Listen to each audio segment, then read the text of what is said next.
Hello, welcome back as we continue our study of the modes of the major scale. In the previous module, we talked about memorizing the order of the modes, that in any major key, Ionian or major is first, Dorian is second, Phrygian is third, Lydian is fourth, and so on and so forth, and if each mode is more of a minor or a major type mode. Okay? Now, I want to explain to you exactly how the modes work from an interval structure, because we're going to examine each one. But something you should know is that, remember I said the modes are only just variations of the major scale. Okay, you want to keep that in mind because when we apply these to the guitar, you're going to be playing your major scales as you have learned them up and down the fretboard, but starting and emphasizing a different note other than the root note. You might start on the second note of the major scale, then that would be the Dorian, or the third note, then you'd be playing in Phrygian, you see? But we're not going to learn 6 scale shapes for Dorian, 6 new shapes for Phrygian, 6 new for... It's redundant. You know them all if you know just 6, and that's the ones of the major scale. So if you know your major scales, you could be playing in the modes so quickly, okay? The way it works is this. We're going to talk about C major for a second as an example because C major has no sharps or flats, so it makes it real easy when you write it out. It's the only key with no sharps or flats. The notes in a C major scale are C, D, E, F, G, A, and B. Then you're back to C. And as you know from watching our modules on chord construction, all you're doing is you're assigning a number to each note in the scale in order, right? Or the 1, it'd be the C, the second would be the D, the third note in the scale, or third degree, is the E, the fourth is the F, the fifth is a G, 6A. And this is what it's all about when it comes down to it, about the intervals.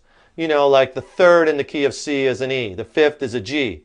A C major chord is made up of a root, a 1, a 3, an E, and a 5, a G. Okay? That should not be something new to you. If that's brand new, you might want to go back and look at our modules or go to our lessons or buy our DVDs where we talk about how you construct chords because it's important. Remember, guitar is like a staircase and you got to understand certain concepts before you can build on them. I teach students all over the world via website and privately in San Diego. And a lot of times where a lot of confusion comes in, 2 things with students. One is they're trying to jump from step 5 to step 9 and they're confused and frustrated. Well, because I got to fill in those holes of step 6, 7, and 8. Okay? Or they're trying to take on too much at once. Remember, guitar is like a staircase. You got to traverse step 5 to get to 6. Be good at 6 to get to 7, 7 to get to 8, and so on and so forth. So you don't confuse and overwhelm and frustrate yourself, and then you have throwing the guitar down saying, "Ah, this is too hard." And it's not. You just need to break it down like this and take it in small doses. Okay?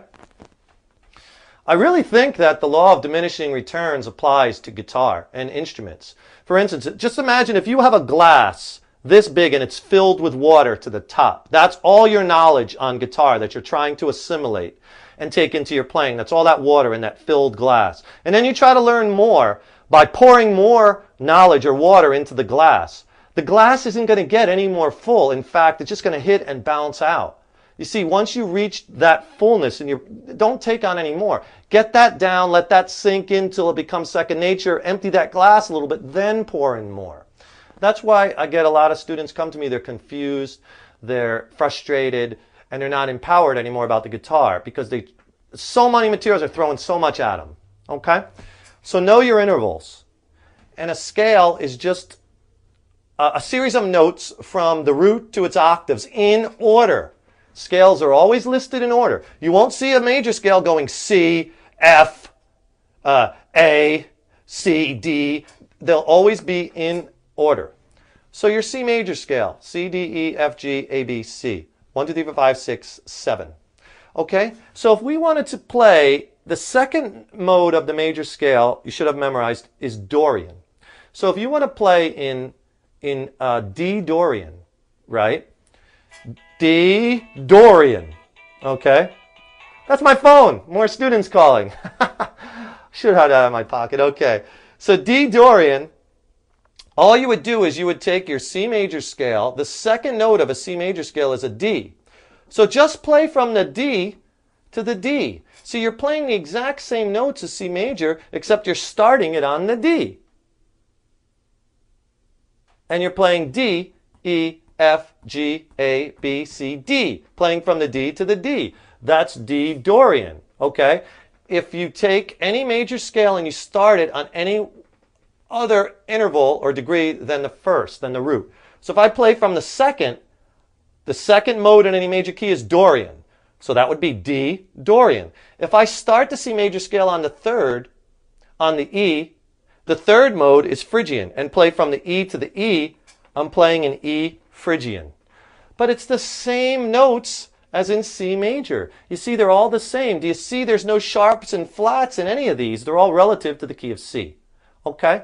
So C major, same exact thing as D Dorian, the second mode. Same thing as E Phrygian. The fourth mode would be F Lydian. Starting from the F and playing would give you F Lydian. The fifth would be G mixed Lydian. The sixth would be A Aeolian. Then you have B Locrian. And then you're back to C. Okay? So just remember, when we're talking about the modes, they're just variations of major scales where you're taking and starting on a note other than the root note. If we want to play in Dorian, we start a C major scale on the D. If we want to play in E Phrygian, we take a C major scale and start on the E. You're probably saying to yourself, well, how do I know when to use E Phrygian? How do I know when to use D Dorian? That's a great question, and that's what I'm going to show you in the modules coming up. And that's an item that's often left out in a lot of instructional materials. They don't tell you when to use these, over what chords, over what progressions. What's the rules for soloing in a minor key? You have to look at the four chord. Is it minor or major? That's coming up, so you know when to play over what. So remember, all I want you to do is memorize the order of the modes, if they're minor or major, and that each key, there's 7 modes in every key, and they're all the same notes. C major, same as the second one. D Dorian, same as the third mode. E Phrygian, F Lydian, G mixed Lydian, A Aeolian, B Locrian. And you might be saying, well, why is this important? It's going to be hugely important when I show you how it works on the guitar coming up, okay? So I want you to download the handout where I actually have it written out for you. I didn't have enough room on the board to show you all of them in the key of C. Okay, so print this out and read this because this will help you digest this. And I talk about how each note of the major scale corresponds to a note in one of the modes. Okay, so I want you to download, print that out, study this, memorize that order, and we're going to start applying it very soon. Please, there's a method to my madness. Don't skim over any of these modules because it's critical that you understand this to understand the whole totality of playing in the modes. See you in the next module. We're getting there, people! Get those guitars polished up! Rock on.